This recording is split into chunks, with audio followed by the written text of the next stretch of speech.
What's up, everybody, man? I know y'all miss me, man. I'm back.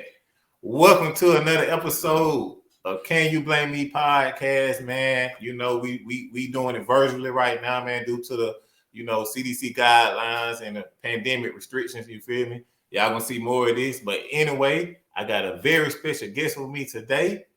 Her name is Kentura, aka Dae Lenton, man. And we're gonna get into it, man. Y'all stay tuned, man. We'll be right back.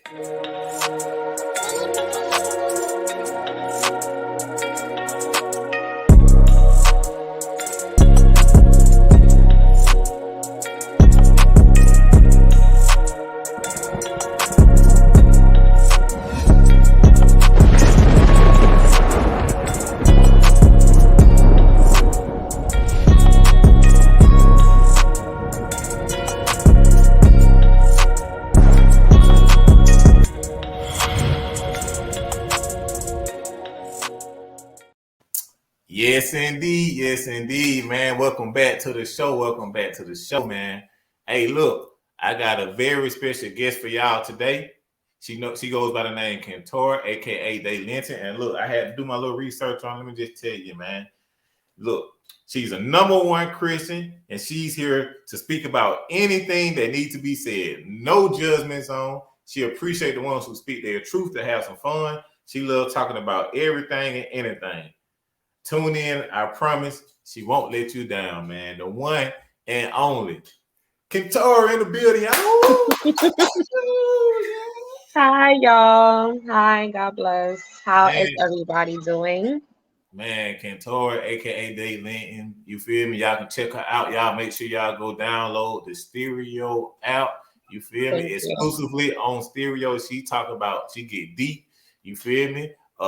She tackled a lot of topics. But she add a little humor in it as well. She can go both ways with it, man. So, like I told her, man, y'all be on the lookout. Yeah, she got a real bright future ahead of her, and we gonna meet each other at the top, man. But Kentura, man, welcome to the show, man. Why don't you tell Can You Blame Me audience a little bit about yourself, man? So, for me, I'm a single mom. So if you hear my kid, he's doing the most right now. But I'm sorry. But I am a person that just loves speaking about, real stuff that happens in the Black community. I want to be a counselor one day. So when it comes to people that have substance disorders, I just love breaking down the concept of that because I feel like people don't really understand what's going on. So I'm sorry. You straight. So when it comes to that, yeah, when it comes to that, the concept of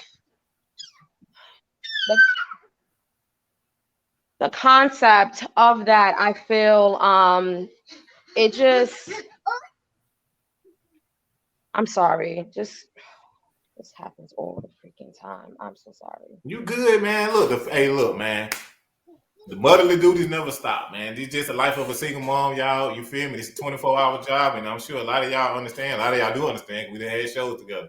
It don't turn on and off. You feel me? So she took time to kind of tap in with us while doing motherly duties. But we're gonna tap on that, man. So yes. So sorry about that. I was like, but yes. So I'm just the type of person that, ever since I was younger, I was always that type to want to know why the person is the way how they are.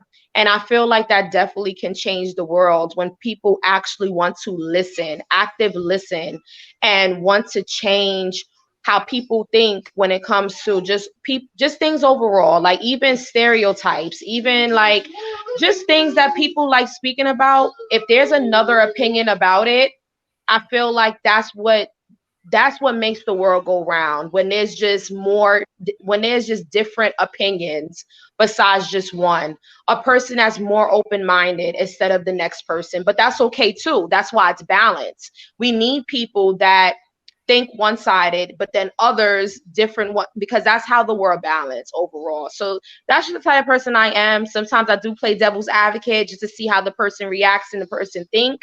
And sometimes when you do play devil's advocate, it makes you open up even more, because it's like, okay, I was thinking like this, but let me try to force myself to think another way. Let me let me be a different person, you know, so I can think the way how this person is thinking, so I can have more knowledge when it comes to a certain situation.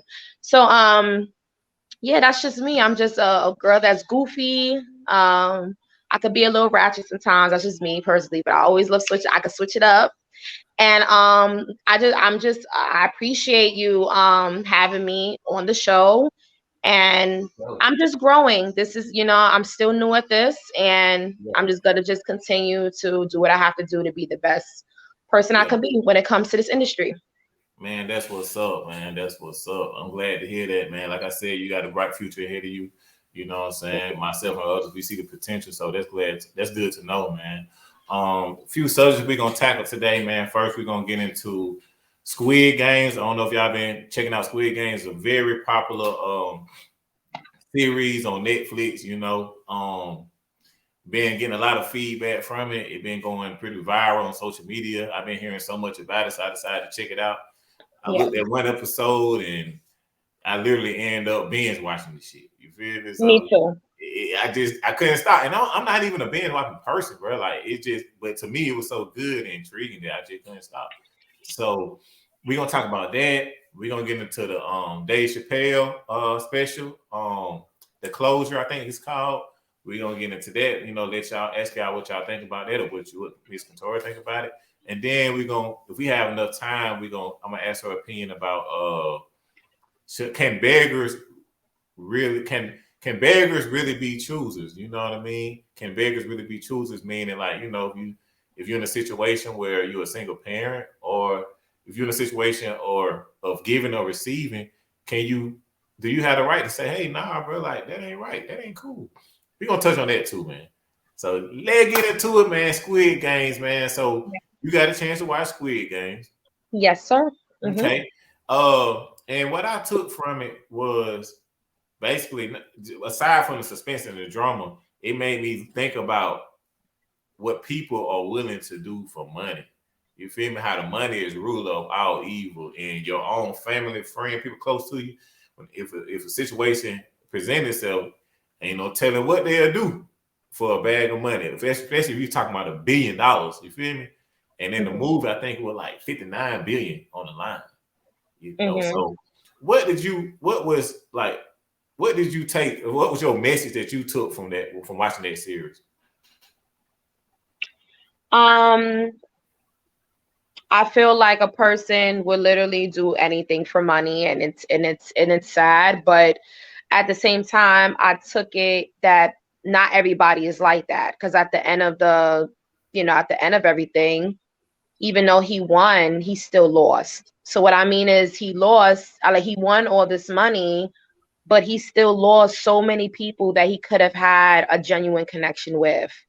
Um, and I feel like money in the from what I got, I feel like money has so much power, and people don't understand that, you know, it can break you. It could break you, it can hurt you, it could kill you, you know. And I just feel like money can be the root of all evil. Some people might not agree, some people might agree, but that's how I see it. Um, but the lesson was definitely learned. You may have it all, but you're still going to be unhappy. You still might be lonely. You still might be miserable, even though you have what people think happiness is. So, Mm, I like yeah, that. that's how I feel about that. Yeah, that's that. And I like what you said though. You said you can you can have it all. You can win, but still lose at the same time. And that's Hmm. how I felt. Like, yeah, he had the money, but his spirit was broke. You feel Yes, me? He had a poor spirit because like he realized what he had to sacrifice. He literally had to sell his soul for money. You yes, know what I'm saying? And it kind of put me in the mindset of like, you know, certain things you just can't put a price on, like peace of mind, happiness, and you know, it also do make me like kind of watch people around me too. And just it did make me think like, man, who around me, if this was a real thing, would stick by my side or trying to double cross me. Now, if you put me and Katora in the same room and we grew up together, we best friends, and they say one of y'all got to take each other out, then and that's may the best person win. You feel me? Because it's fair. But if when we talking about manipulation and me playing in your ignorance, it kind of made me figure like who do that I'm affiliated with closely would possibly do something like that. So I'm taking a life lesson out of it, man. So yeah, I definitely agree with your point on that, man. For sure, for sure. Yeah, yeah. What was your favorite part of the movie, man? Let me see.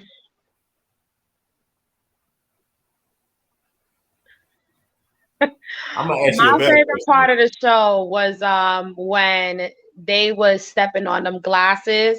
They had to see which one was real and which one was fake. And the woman jumped on the guy that was supposed not evil, but kind of like the rebel of Yeah, the.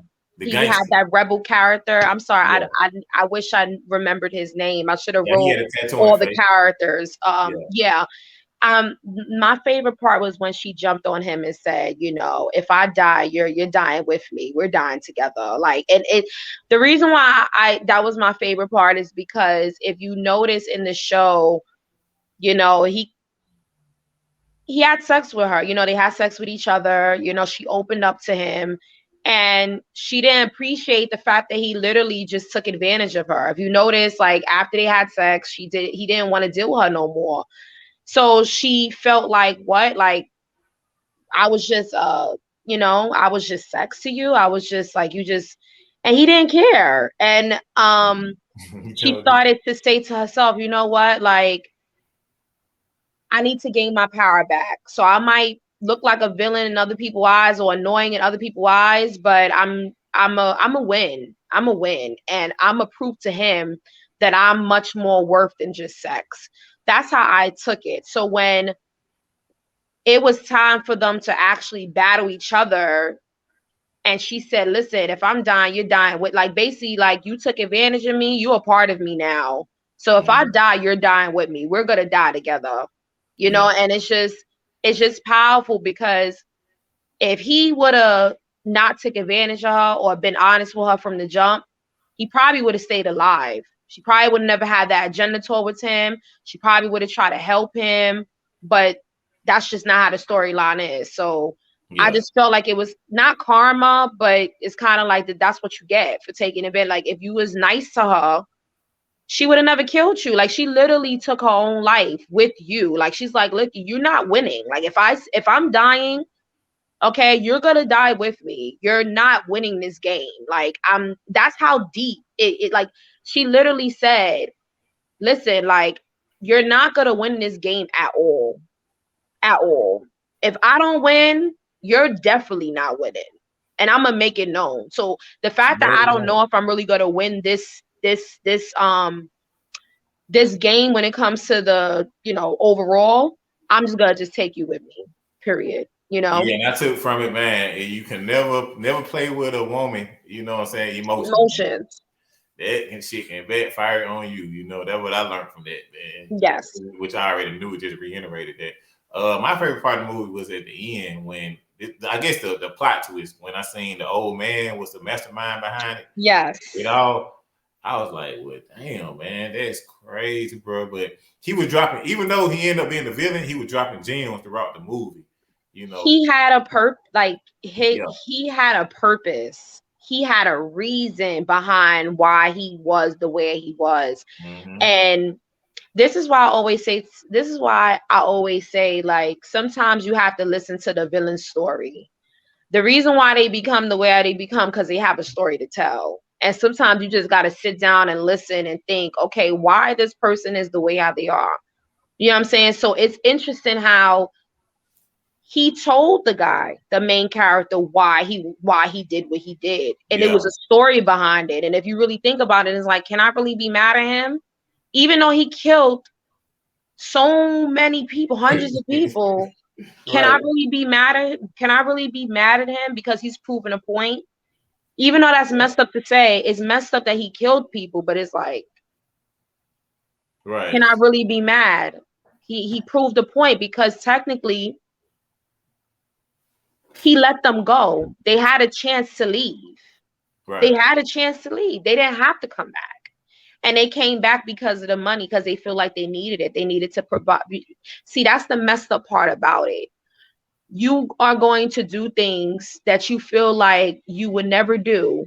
But if money is involved and you thinking of survive, like you have that mentality, survival of the fittest, you're going to do everything and anything to obtain that money. Yeah. So that's what's crazy about it too. That's a fact. That's a fact, man. And he you know the part about the marbles, when the man was trying to manipulate him out the marbles because he had dementia, and he reversed that on him. So it was just so many life lessons I took from it at the same time as entertaining too, man. So if y'all haven't seen Squid Games, you know, not just for entertainment purposes, I think y'all need to just, you know what I'm saying, check it out just to kind of get the, I think the overall message that they were trying to kind of convey to us, man. So shout out to Squid Game, man, for real, for real. Yeah, shout out to Squid Games, definitely. Netflix, you know, I'm here, you know, we all got a little story to tell, you feel me? But it ain't gonna be no Squid Games type stuff. All right, cool. Next we're gonna talk about what I said there. You want to go to Dae Chapelle next? Let's go to Dae Chapelle next. Yes. So he had a special on Netflix called The Closer, and he been getting a lot of backlash from the LGBTQ plus community. And they threatened to cancel him. They actually trying to push forward with counsel. I did a little research on it. They saying that you know, he was making a lot of transphobic statements, and he's been insensitive to the LGBTQ plus community, you know, with the stories he was giving, the jokes he was making. Although he did say one of his best supporters was a transgender lady. How do you feel about that? Do you feel that? Oh, and Netflix stood behind him and said, "Nah, we're not gonna cancel him. We gonna rock with him. You know, we gonna support him." And that's my take on that. Do you think a lot of these major corporations, these major industries, should kind of follow Netflix lead when it comes to back in day? You know what I'm saying? Partner like these high end, these prominent, you know, creators or athletes or rappers. If it's an issue they speak on and it's not an unpopular opinion, do you think like some of these major corporations should do like kind of follow Netflix and like make it kind of a trend to kind of back the person behind it? Yes, because some things that you speak about has power to it. So, you know, talking about the LGBT, you know, community, when you speak about their community, you're going to gain some type of power. You're going to gain some type of trend. It could be positive and negative things. You could be trolling. It could be it's just, so I do feel like, you know, some companies definitely do attach themselves with certain topics when it comes to a trend. Like, I feel like that community will always be a trend.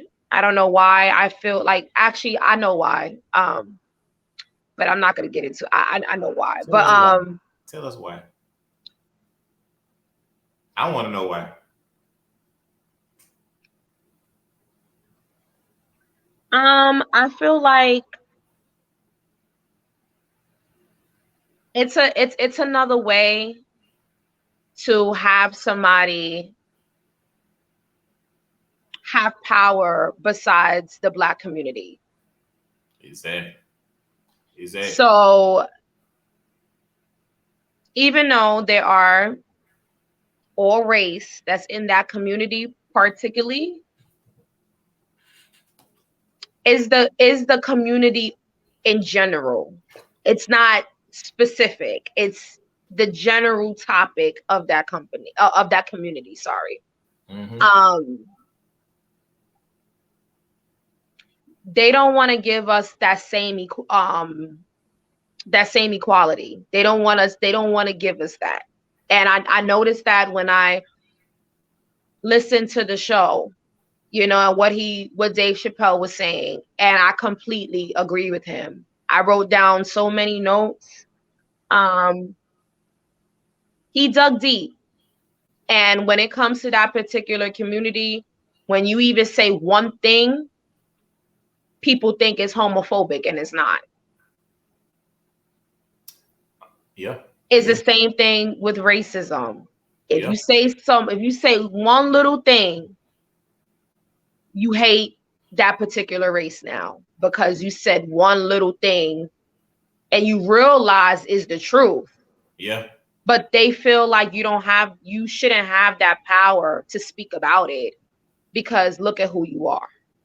You Exactly. shouldn't say anything. So I just feel like that's just another community where it's like let's belittle the Black community. That's just another way. But that's my opinion. You Hey, know. and I'm gonna be honest with you.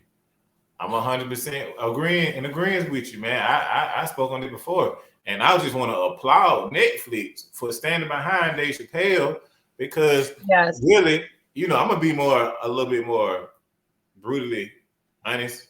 You know what I'm saying? Yeah, go ahead. I feel like they weaponizing they privilege. You see what I'm saying?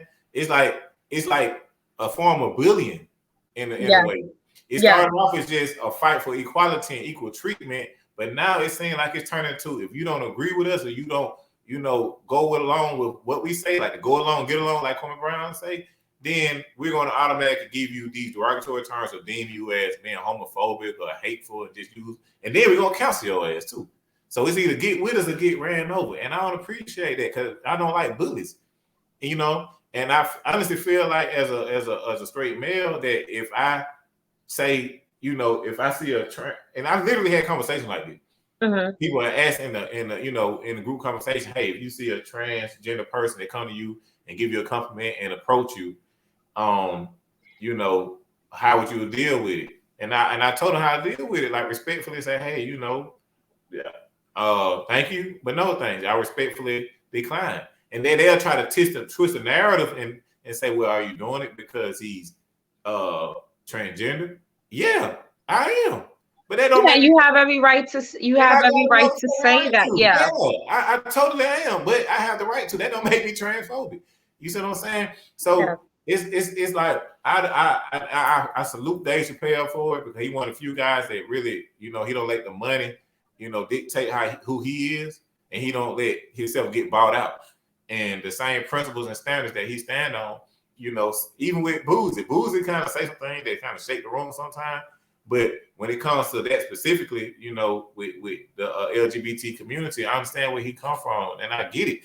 But all I'm saying is, when it comes to situations of that particular, especially what Dave Chappelle said, like the example he gave when he made the joke about, okay, so the baby can go on Walmart and kill somebody, even though it was self-defense. And that's just like water on the bridge. I was just about to say that. I was Yeah, just about to say that. because that stuck in my mind. But you can say one thing about I heard of a gay person feelings or a transgender person feelings, and they try to wipe your whole empire out. Yeah, Shit I ain't said right. it. I said it right here. I said nothing bad happened to the baby career when he killed someone in North Carolina in Walmart. But once he speak about the LBG community, his whole career is questioned. So yeah, Right. you're definitely. I was just about to say that. You just read my mind. Yeah, I Yep. damn so did. Yeah, yeah. But I mean, I agree though. I totally agree with you, man. And I just want, equality for everybody, for not just the LGBT community, not just the black community, white community. Everybody should be treated fairly, bro. Like, don't take advantage or abuse your authority or your privilege, your power, because they do have power. And I just feel like that's what's going on now, man. Even in the black community, we do it too. Sometimes we do stuff to where we are challenge the police, knowing damn well, given the situation, we already got Yeah, two I strikes agree. against us. So if you're in that situation, it ain't cooning. Why even put them in the predicament if you know you're gonna be treated unjustly to eat? Go ahead. What you about to say? It's interesting. I wanted to because I wrote this down. I wrote this quote that what Dave Chappelle said in the show. He said, "Gay people are minorities until they have to be white again." That was deep to me. Damn. That was very deep to me. Because it's true. And then I remember he said the story about he almost got into a fight with a Caucasian man, and I believe the Caucasian man was in the gay community, was in the LGBT community, and they didn't get into an altercation, but that guy simply called the police. because he knew, like, he knew when it comes to the police, you know how black people, they have fear. They want us to have fear when they call enforcement.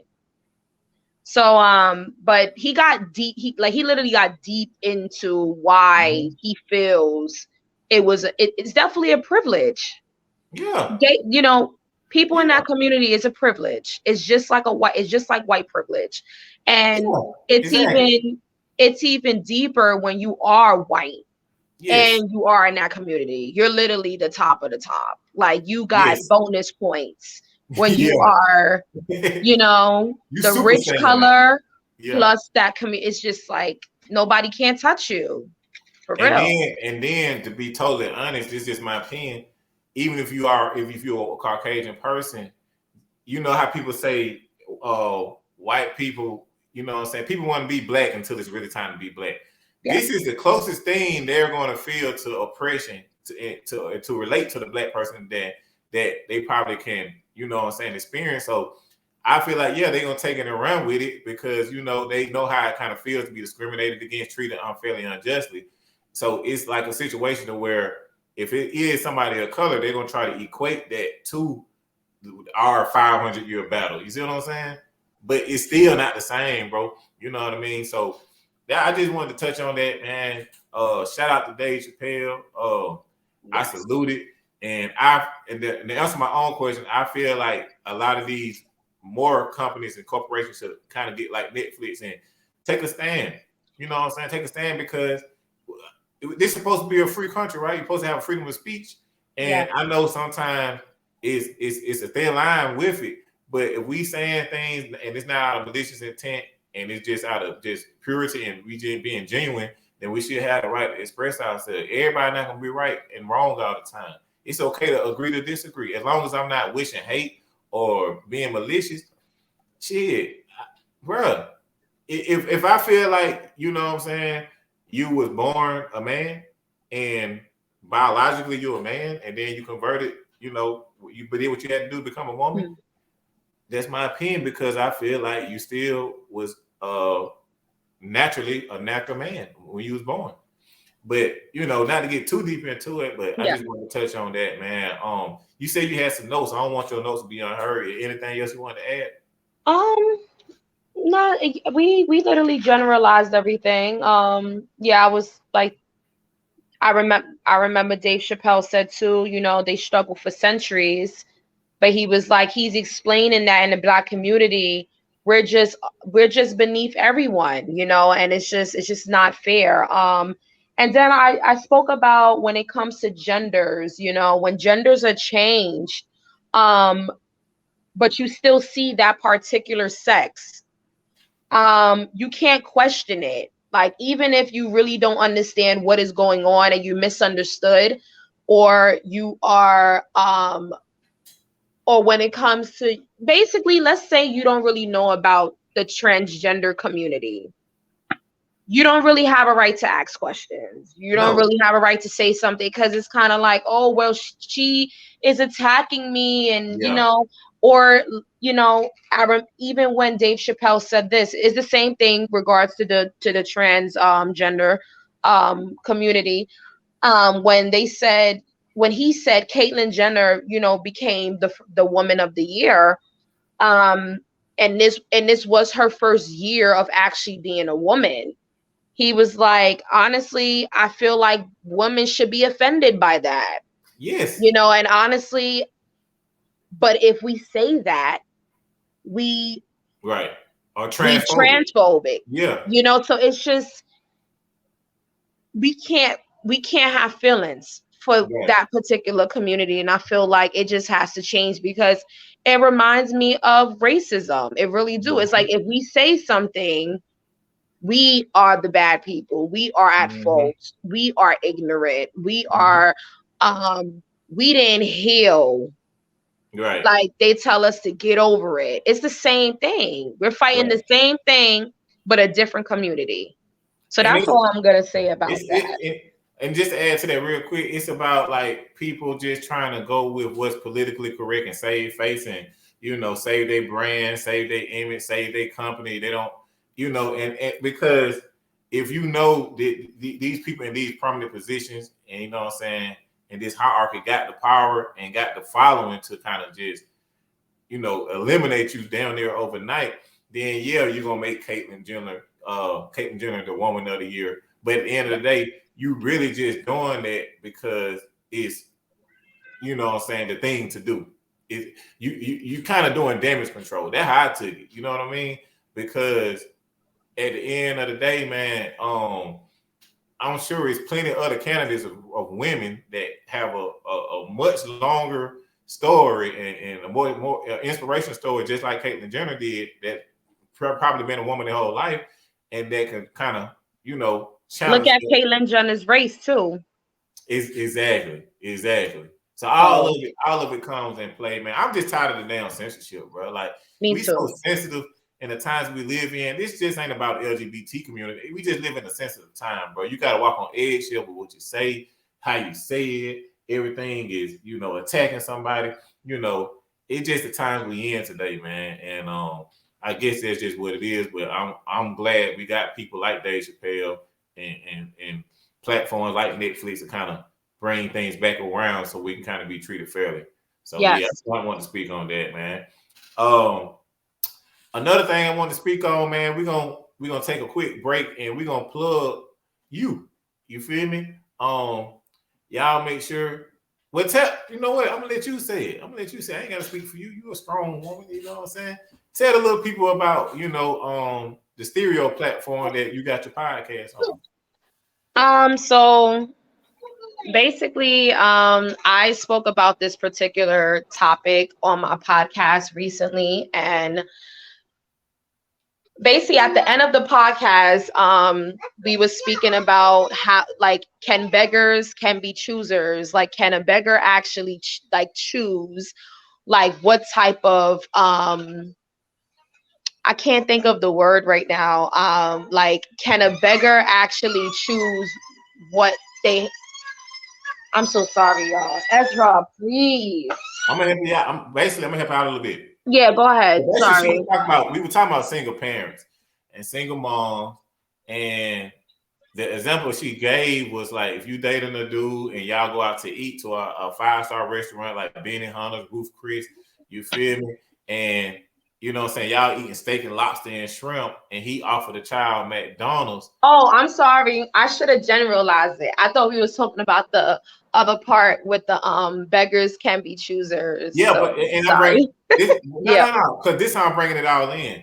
I'm bringing it all in. So what the guy on the show was saying that, okay, what's wrong with you offering the child McDonald's? You feel me? He should be, why you can't appreciate the fact that he may want McDonald's? Why are you picking and choosing, you know what I'm saying, how he should be, you know what I'm saying, compensated, or why he should get the same thing you get? And what you were saying, like, if my child eat this way or kind of treated this certain type of way when it comes to my living standard, that the child gonna get steak and lobster too. That was your thing. Yes, I believe that. I feel like my child is entitled, just like any child is entitled. If we're eating something good, like, don't get me wrong, there's kids that love McDonald's, but it's the principle. If you can't do it for my child, then I can do it. It's fine. You don't have to pay for me. You don't have to pay for my son or my kids. I'm fine. I could do it myself.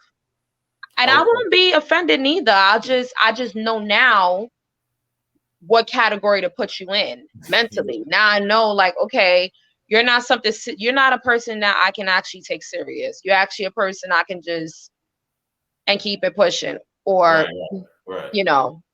Mm-hmm. And this where it got interesting at, because he was saying, okay, now you're being ungrateful, now you're being unappreciative. Yes. Because he still offered to do something, even with clothes. I heard y'all mention the clothes.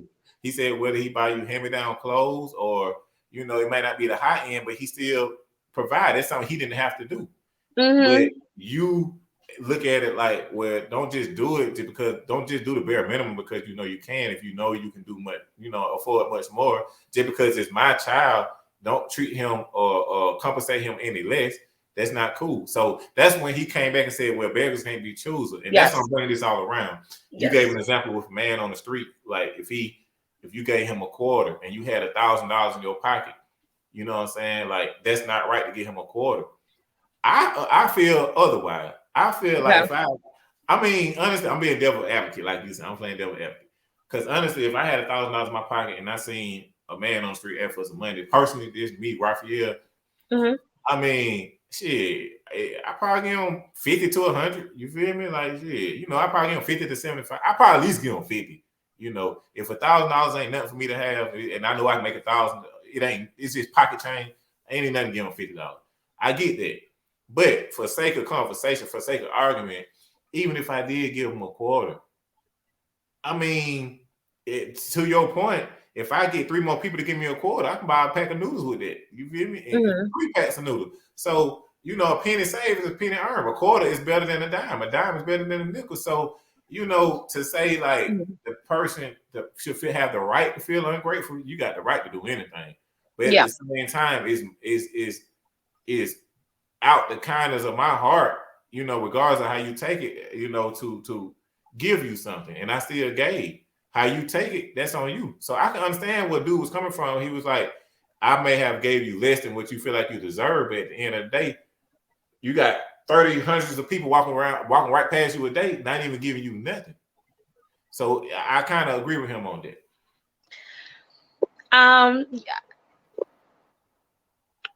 I don't agree, but that's just, you know, that's my opinion. The reason why I say that is because he never struggled. Real quick, Kentura, and we talking about y'all, for y'all in the audience that's looking, we talking about another segment. Can beggars be choosers? Should beggars be choosers? All right, go ahead. Yes. He never struggled, because if he struggled, if he knows how it feels, people don't understand. It's a whole different world when you don't have nothing.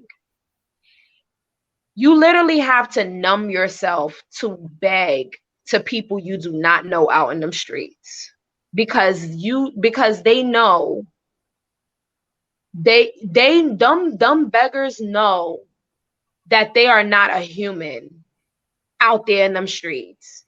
When they see a regular person giving them a little quarter, they literally feeling low already. They have to keep on asking and asking and asking and asking all day just to have food in their mouth, just for them to have food to stretch or clothes to stretch. Why would you want to make it difficult for them? Why would you want to make it more hard? Like, to just give them a quarter? A quarter can't do nothing for them. Like, I understand they could get a quarter for 50 people.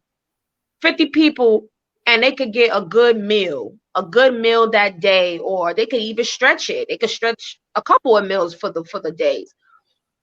But how would you feel if you have to do that mentally? That's hard. That's really hard. Like, it could break somebody's spirit. It could really have somebody have a mental illness. It's deep. It's deeper what people think. That's why the reason why it was so passionate for me is because, like I said, I experienced it. I know how it feels to be homeless. I was never a beggar out there, thank the Lord. But if I was close to it, and during that process of being homeless, I had to ask people, can they help me out? Can they do this? Can they do that? You know, thank God I wasn't struggling like that, like actually being out there and panhandling and not knowing the next time I get a meal. That affects somebody as a human being. That's why I said, like, if you know the struggle, you will understand what I'm saying. But if you never actually been out there, and actually a grown man asking another grown man for a quarter,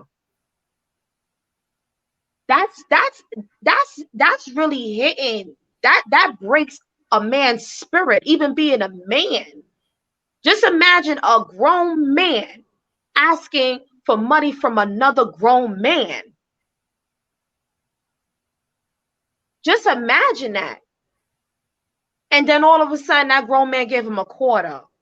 You know how humiliating that is? Just being a man. So that's what I'm saying. Like, to me, that thought is not human. That thought is out of this. What that thought is very insensitive in my mind. That you will want a man to feel low of low. You want a man to feel beneath you. To what? To teach him a lesson? To teach him a lesson, so you're gonna just give him a quarter? You know what I'm saying? If you know that he wants food, if you know he's hungry, then what's the problem with giving it to him? What's the problem with giving it to him? We're not talking about the ones that out there struggling when it comes to, substance disorders. Because if that's the case, then, it's good to call the hospital to take them into rehab and things like that. But we're talking about people that really don't have no financial help whatsoever. We don't know what happened, but they just don't have it. Mm-hmm. Anybody could be that guy in the corner that's asking for a quarter. Anybody. But because not everybody's going through that, everybody's thinking one-sided. Everybody's thinking like, oh, he choose to be in them streets. You don't know his life. Mm-hmm. So that's all I have to say about that. It was a really interesting topic, and I'm happy that you brought it up here. I appreciate it. Bringing up this specific topic on your show. Yeah. Yeah, man, and that was real powerful what you said, man. And I definitely get where you're coming from with that. At the same time, once again, we all got a sad story. We all have life experiences. I've been in situations where, I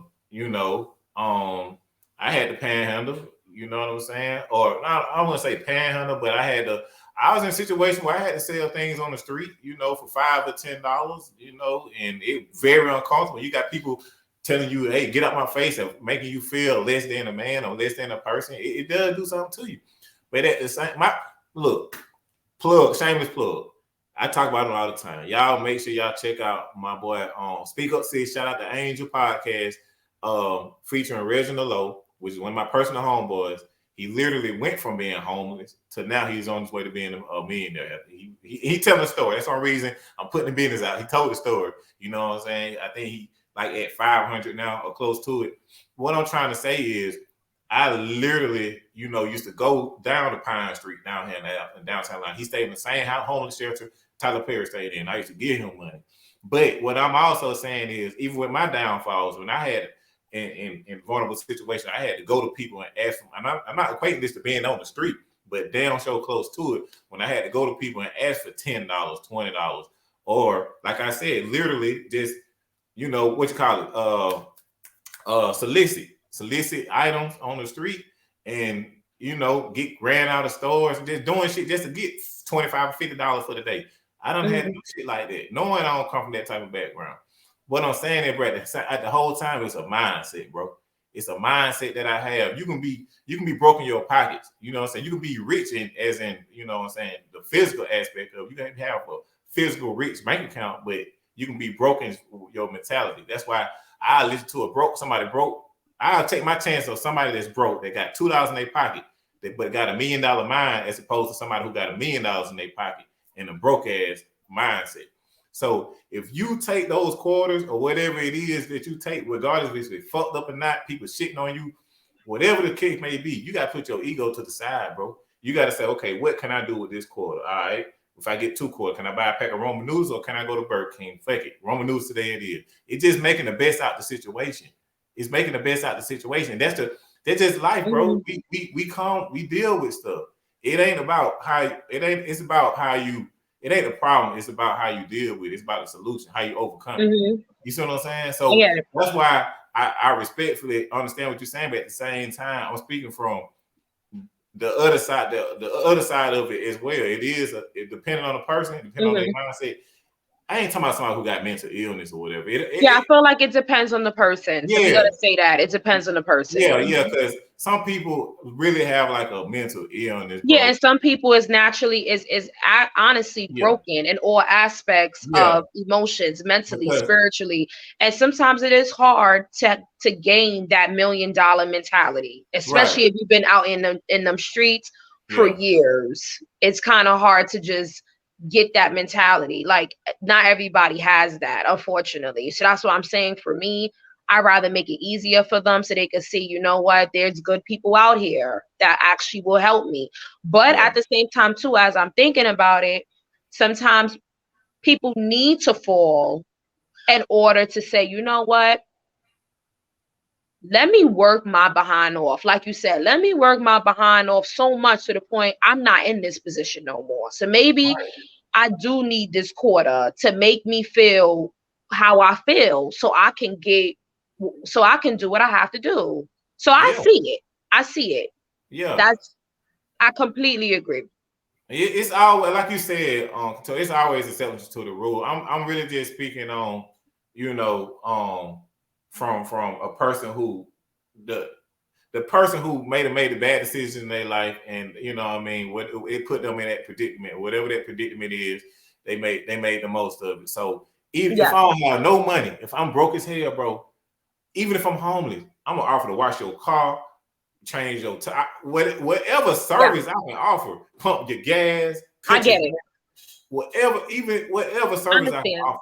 You see what I'm saying? Mm-hmm. So you so if me knowing, I'm willing and able and I'm a grown man and I got myself in this predicament, if you give me a quarter, man, look, bro, I done had that happen to me in the corporate world. I used to be a server. You know what I'm saying? When I'm talking about server, I'm talking about in a restaurant. And I was dealing with people that kind of like, are more of a higher economic class, and they left me a tip. They left me a penny, literally 1 cent, just to make me feel this small. But I didn't take that as, damn, they made me feel this small. I took that as motivation. You feel me? Mm-hmm. I took that as motivation. Like, all right, because you may be the same person coming to me one day and may need my help, and I might remember that. You know what I'm Yes. saying? So I guess what I'm trying to say, it ain't. It's how your perspective or how you look at it. But I Yes. definitely empathize and sympathize with what you're saying. I totally get it. I get Like, it too. I see what you're saying as well. Mm-hmm. yeah, for sure, man. And shit, really, man, I think that's about all I have for you, man. We want to add. We got a couple minutes left, man. Anything? I know you like talking about relationships or whatever like that, man. Any really? Oh yeah, control. This is what I was gonna say. Like, I know you was talking about on your podcast, you was speaking on that particular topic, but I really was trying to get you just to plug it. Like, overall, what do y'all talk about? Where can they catch you? Like, you know what I'm saying? Just kind of like give people a little insight about, your platform on stereo, just on a broader scale. Um, yeah, they can catch me on stereo, and I basically talk like I said, I talk about everything. If you want to tune in and hear what I have to say, definitely get on my stereo. My Yeah. stereo is damn it. Sorry. I forgot. How I We're gonna put it, forgot, babe. we're gonna put it in the description. We're gonna put it in the description, but I want you to repeat. I'm trying to get you to repeat what you told me before we went live. Your overall goal, like the difference, the change you're trying to make, like that story you told about the fella last night. And Oh, okay. yeah, So my goal when it comes to having stereo and just having a show overall, I just want people to understand that they have a voice.